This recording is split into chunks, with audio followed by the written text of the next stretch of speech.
la verticalisation des débuts, oui, elle continuera une partie de l'œuvre, mais je ne crois pas que la verticalisation du paysage soit l'aspect essentiel du paysage chez Hammershøi.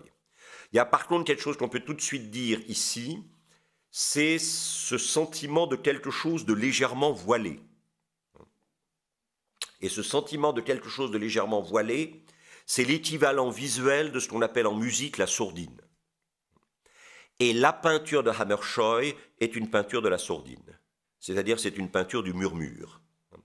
Alors d'un murmure évidemment qui est d'une profondeur et d'une ampleur absolument fabuleuse, mais qui se dissimule, qui dissimule cette profondeur et cette ampleur dans le murmure. C'est-à-dire que on est dans tout sauf dans The Sound and the Fury, le bruit et la fureur. Et cette absence de bruit et de fureur, cette absence d'agitation, cette espèce de silence dense qui émerge des toiles de Hammershøi, ce silence dense, c'est effectivement la grande qualité de l'œuvre de Hammershøi. Alors, cette verticalité va avoir tendance à s'horizontaliser et à constituer le paysage comme une série de bandes horizontales superposées. Ça, c'est vraiment essentiel dans le paysage de Hammershøi. Vous sentez vaguement que derrière ces arbres verticaux, vous avez ces grandes demeures paysannes danoises qui sont, elles, au contraire, tout entières dans l'horizontalité. Cette horizontalisation du paysage, on la voit constamment.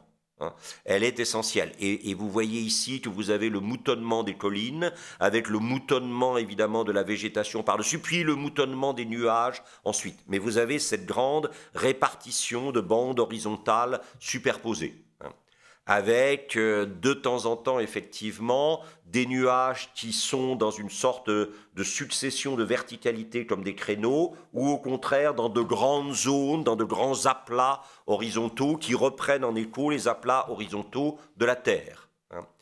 Et alors évidemment, cette tendance à l'horizontalisation et à la superposition de couches horizontales, de nuances de couleurs différentes, elle annonce peut-être inévitablement ça. C'est-à-dire il y a une forme d'abstraction.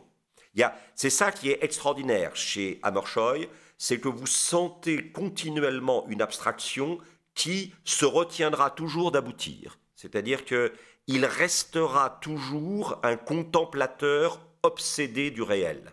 Mais il mettra en lumière constamment la possibilité d'émergence d'une forme pure à partir du réel.